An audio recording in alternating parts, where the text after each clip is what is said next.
Hopi tawara papia arriba lo que está comportação de estão que trata para o governo.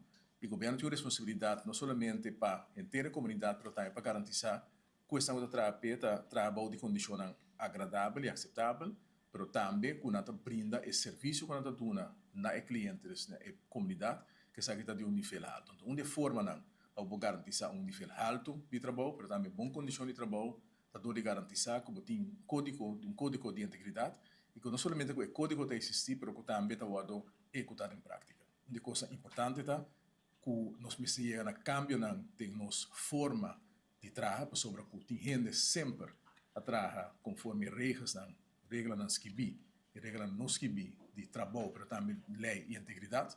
Mas nós também que o caminho que não tem guia e caminho que não tem direção, o a gente está escolhendo para criar a mesma regra e se esse conflito em prática. Ahorita marca momento toch importante de desarrollo de integridade dentro de nosso aparato público. Se introduzimos o GIO, wanneer de minister Abisa acaba. GIO está het gedragscode integriteit overheidsmedewerkers of het código de conducta para empleado público na papiamento. Het GIO está derivado de Landsverordening Materieel Ambtenarenrecht, LMA, beleid existente, pero também jurisprudencia tocante a comportação de empleado público.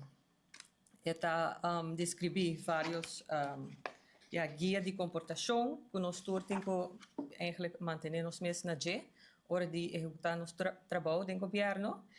E também nós temos 5 valores do código que ajuda nos, que guia-nos para tomar a decisão correta, onde não tem regra estipulada. GIO é instrumento, meio que ajuda também gaan diálogo tocante o tópico de integridade. Quata comportação correto, íntegro, que eigenlijk nós temos que executar. Anto vooral também ora tem sprake de lo qual nós chama grijs gebied. Se não está claro, se não tem regra especificamente para certo situação, e ora guia por code portar guia para decidir junto com nós vai paquear.